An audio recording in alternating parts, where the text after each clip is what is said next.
दोस्त है, उसने मुझे कहा एक दिन कि मुझे मोदी जी बहुत पसंद हैं। हमने कहा कि तुमको हम ना पसंद हैं यह बात कोई दिक्कत नहीं है, लेकिन तुमको अगर मोदी जी पसंद हैं तो एक बात हम तुमको कहना चाहते हैं, ईश्वर करें कि तुमको मोदी जैसे ही पति मिले। दूर से बात बहुत अच्छा लगता है, अपने पे जब अगर बात आ जाए तो उसका असर समझ में आने लगता है। आप मुझे बताइए, जो महिलाएं ये कह रही थी कि बृजभूषण जी ने कुछ नहीं किया, रह पाएंगी बृजभूषण के साथ, जीवन बिता पाएंगी उसके साथ? हमारे समाज में जो आज हो रहा है उसको हमको बहुत गंभीरता से समझने की जरूरत है। जो अधिकार हमको एक एक करके बिना लड़े मिल गए, इस देश में समान वोट के अधिकार के लिए कोई महिला आंदोलन नहीं हुआ। जब संविधान लिखा जा रहा था तो वोट का अधिकार दे दिया गया। इस देश में संविधान सभा में 15 महिलाएं शामिल होंगी, इसके लिए कोई आंदोलन नहीं हुआ। महात्मा गांधी ने अपने इनिशिएटिव से, उस वक्त जो है हमारा अखिल भारतीय महिला संघ नहीं था, महिला कांग्रेस नहीं था उस वक्त, लेकिन गांधी जी ने महिलाओं को घर से निकाल करके अपने आंदोलन में शामिल कराया। और आप जानते हैं, शराबबंदी के खिलाफ जो पिकेटिंग का आंदोलन होता था वो पूर्ण रूप से महिलाओं का आंदोलन था। महिलाएं जाती थी और शराब की दुकानों को बंद कराती थी। महिलाओं को राजनीति की मुख्य धारा में लेकर के आए, ये एक प्रोग्रेसिव सोच थी। प्रोग्रेसिव सोच के चलते संविधान सभा का ऐसे निर्माण हुआ जिसमें महिलाओं के प्रतिनिधित्व को सुनिश्चित किया गया।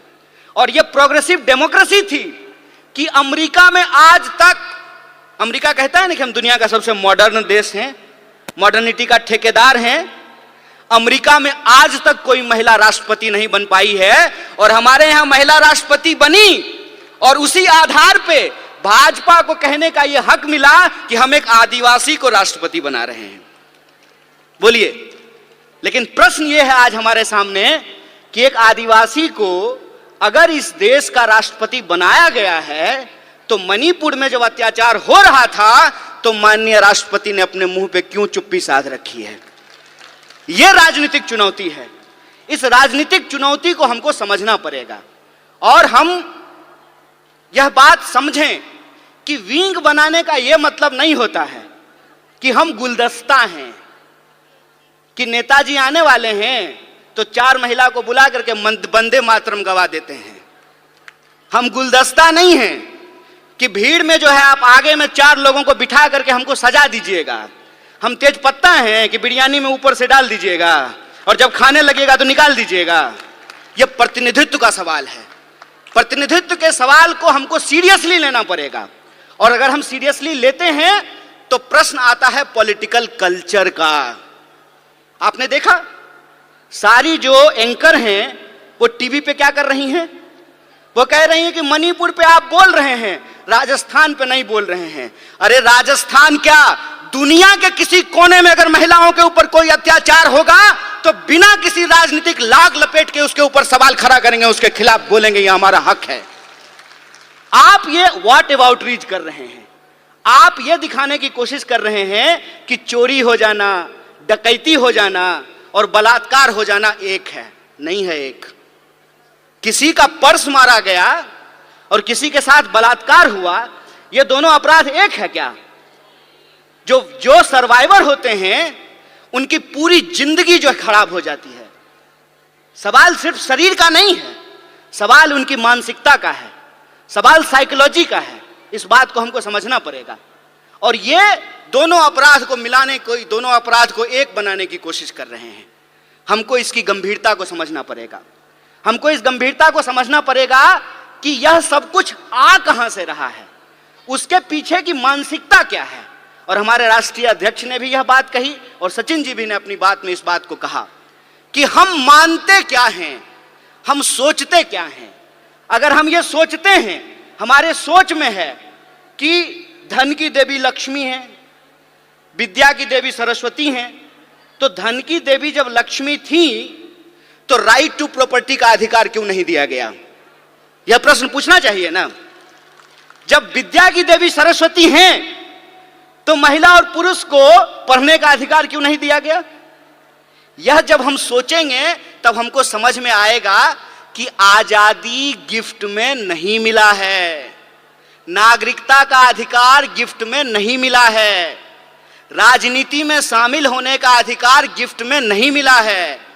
जो लोग उस वक्त आंदोलन को चला रहे थे, ये उनकी सोच थी कि अगर हमारी महिलाओं के पास पहनने के लिए साड़ी नहीं है। जब कस्तूरबा के साथ गांधी गए चंपारण, तो कस्तूरबा से गांधी ने पूछा कि ये बताओ कि हमारे प्रोग्राम में महिलाएं क्यों नहीं आती हैं?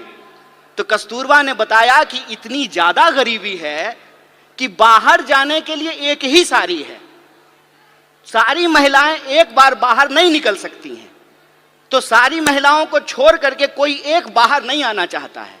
और एक कहानी बोल करके मैं अपनी बात को समाप्त करूंगा, उससे आप वस्तु स्थिति को अपने आप समझ जाएंगे। एक बार मेरे घर में शादी थी, सारे मर्द को बारात जाना था। ये आज शुरू हुआ है कि अब जो है बेटे की शादी में मां भी बाराती बनती है और बहन भी बाराती बनती है। पहले ये नहीं होता था। मेरे बचपन में जो मुझे याद है कि जब शादियां होती थी घरों में, तो सारे मर्द चले जाते थे और सारी औरतें रुक जाती थी। मेरी तबीयत खराब थी और मैं उस दिन जो है बारात में नहीं जा पाया। बुखार था बहुत तेज और घर में मैं सो रहा था। कुछ देर के बाद मैंने ये देखा, जब बारात चली गई है तो हमारे घर में गाने की आवाज आ रही है, थालियां बज रही हैं, ढोलक बज रहा है और लोग गा रहे हैं, नाच रहे हैं। कौतूहलता बस, आउट ऑफ क्यूरियोसिटी, मैं जाकर के चुपचाप दरवाजे के पास जाकर के देखने लगा। और मुझे इतना आश्चर्य हुआ कि जिस मां ने मुझे 9 महीने पेट में रखा, अपनी एक एक सांस दी, खून दिया, पसीना दिया, 9 महीने पेट में रख करके पैदा किया, रोज खाना खिलाया, पखाना साफ किया, पढ़ाया लिखाया, वो मेरी मां गाती है ये मुझे मालूम ही नहीं था। वो मेरी बुआ जिसकी गोद में मैं पला, वो बुआ जो है डांस करती है, मुझे पता ही नहीं था। और वो जो एक फोक कल्चर है, वो फोक कल्चर इतना मजबूत है कि वो वक्त मिलता था महिलाओं को अपने भीतर के श्रृंगार को प्रकट करने का, अपने भीतर के प्रेम को प्रकट करने का। जिस समाज में आपको आपकी भावना प्रकट करने का अधिकार नहीं हो, उस समाज में महिलाओं को राजनीति में लेकर के आना एक चुनौतीपूर्ण कार्य है। और हम जितना आगे बढ़ रहे हैं, यह जो विचार वाली बात है, जो ये कहता है निर्भया कांड के दौरान कि अगर वो उस बलात्कारी को भैया भैया कह करके माफी मांगती तो उसकी जान बच जाती, उसी मानसिकता के लोग जब आज सत्ता में बैठे हुए हैं, तो आपको लगता है कि निर्भया के न्याय के लिए जो कानून आया वो कानून बन पाता? वो कानून इसलिए बन पाया क्योंकि कांग्रेस का नेतृत्व सोनिया गांधी के हाथ में था। इस बात को याद रखिएगा। यह प्रतिनिधित्व का सवाल है, यह नेतृत्व का सवाल है कि अगर नेतृत्व इस देश में इंदिरा गांधी के हाथ में रहा, नेतृत्व सोनिया गांधी के हाथ में रहा, तो महिलाओं को आगे बढ़ने का हक मिला। और नेतृत्व आज एक ऐसे आदमी के हाथ में है जो पत्नी छोड़ करके भाग गया, तो महिला अधिकार का क्या होगा, इसको आप बखूबी समझ सकते हैं। इसीलिए मैं पॉलिटिकल कल्चर की बात कर रहा हूं।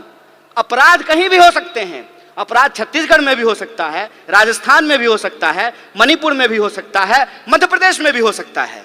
लेकिन अपराध के बाद पुलिस की कार्रवाई कैसे हो रही है, सरकार उस पर क्या बोल रही है, जिस पार्टी की सरकार है उसके स्पोक्स पर्सन क्या बोल रहे हैं, इस बात पे हमको ध्यान देना पड़ेगा।